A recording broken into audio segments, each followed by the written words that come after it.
In 2025, Boeing did something it had not done in 7 years. It beat Airbus, not on planes delivered, on orders. Boeing booked 1,173 new jet orders against Airbus's 889. Its first order win since 2018, the year everything started going wrong, after a door blew off one of its planes, after an 8-week strike, after billions in losses. Boeing's own executives called 2025 the year the comeback finally began. There is just one problem. In that same year, Airbus quietly passed a milestone Boeing had held for half a century. The Airbus A320 became the most delivered passenger jet in history. More than 12,000 built. And Airbus handed over 793 aircraft to Boeing's 600, outshipping its American rival for the 7th year in a row. So, which is it? Is Boeing back, or did it just win a headline while losing the actual race? Here is the trade underneath both numbers. Boeing is recovering faster than almost anyone expected. But Airbus spent Boeing's crisis years building a lead so large that catching up may no longer be a question of how fast Boeing runs. It may be a question of whether the gap can be closed at all. This is the story of the closest rivalry in business, and whether Boeing's comeback is real or already too late. To understand the race, you have to understand one number that matters more than any other. Not orders, deliveries. An order is a promise.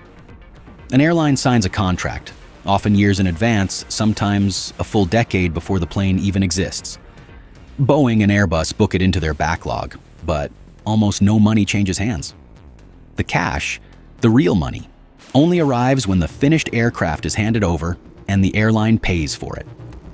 That is why Boeing winning 1,173 orders in a single year sounds like a triumph, and why it is not the whole story. Orders fill the backlog. Deliveries fill the bank account. And on deliveries, Airbus is not just ahead. It is pulling away. The entire war is fought in one category: the single-aisle workhorse, the plane that flies most of the routes you actually take. Boeing's version is the 737 MAX. Airbus's is the A320neo family. Between them, these two aircraft are the profit engine of the whole industry. And whoever builds more of them, faster, wins the decade.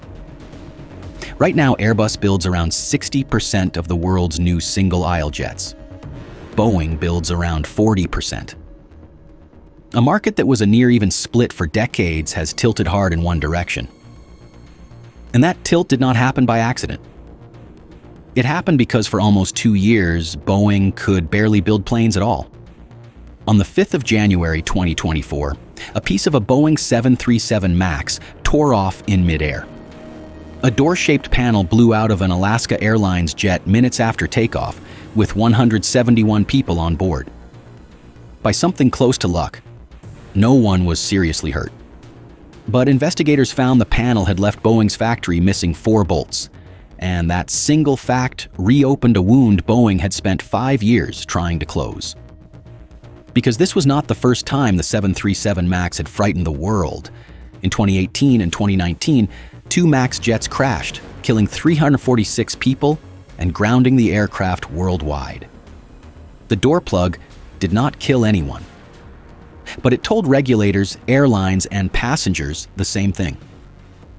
The deeper problem, the quality and safety culture inside Boeing, had not actually been fixed. The consequences came fast. The FAA capped Boeing's production at 38 MAX jets a month and refused to let it build any faster until it proved its own factories were under control. Then, in the fall of 2024, 33,000 Boeing machinists walked out on strike for nearly 8 weeks, shutting the assembly lines almost entirely. In a single quarter that year, Boeing lost around $6 billion, one of the worst 3-month stretches in its history. While Boeing was frozen, Airbus kept building. Every month Boeing could not deliver, Airbus delivered. Every airline that needed planes now and could not wait, Airbus took. By the time Boeing steadied itself, Airbus was sitting on a backlog of 8,754 aircraft. the largest it had ever held, and a delivery lead that had turned from a gap into a canyon. And then, just as the story looked finished, it turned again. Because Airbus now has a problem of its own. It cannot get enough engines. Its main engine supplier simply cannot deliver them fast enough, and Airbus has been forced to cut its 2026 delivery target and park fully built aircraft on the ground, wings and all, waiting for engines to arrive. The company has a name for them: gliders, finished planes that cannot fly. Airbus's own chief executive admitted it flatly, saying they have fewer engines than they need.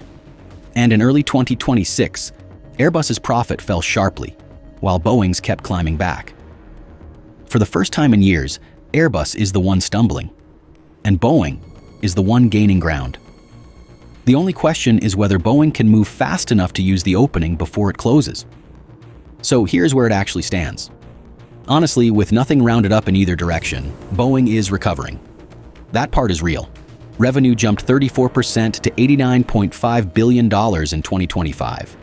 It outordered Airbus for the first time since 2018. Its backlog hit a record. And under a new chief executive, Kelly Ortberg, brought in during 2024 specifically to fix the culture, the company is delivering more planes and losing less money than it has in years. But recovering is not the same as winning. And the numbers that actually decide this race still point the other way. Boeing delivered 600 planes. Airbus delivered 793. Airbus earned more than 5 billion euros in profit and generated nearly the same again in real cash. Boeing, even in its comeback year, still burned through $1.9 billion and carries $54 billion in debt. And its newest wide-body jet, the 777X, is now roughly 7 years late, still not expected until 2027. So, which is it? A genius comeback, or a company that recovered just in time to still finish second? The honest answer is that nobody knows yet, and anyone who tells you they do is selling something. Airbus has the lead, the cash, and the backlog. Boeing has the momentum, a rival that is suddenly tripping, and everything left to prove. If Airbus stays stuck without its engines and Boeing keeps accelerating, the gap could genuinely start to close within a year or two. But if Boeing stumbles again, even once, on safety or on cash, this race is over, and Airbus owns the skies for a generation. Two companies build almost every large passenger jet on Earth. Right now, one is ahead and slowing down, the other is behind and speeding up. Ask again next year. Here is what makes this rivalry worth watching, beyond the planes themselves. Boeing spent years chasing efficiency, cost-cutting, share buybacks, moving fast, hitting targets. And it worked. Right up until it didn't. Right up until the culture that once built the safest planes in the world cracked under the pressure to build them cheaper. Airbus did not win by being brilliant. It won by being steady. By quietly building planes while its rival was busy putting out fires. In an industry where a single mistake can ground your entire fleet overnight, boring and reliable beat fast and clever. That is the real lesson hiding inside a story about aircraft.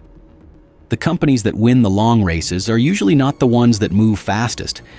They are the ones that never have to stop. Boeing is betting it can finally be both, fast and safe at the same time. Airbus is betting it can't, and we will find out the way this has always been settled.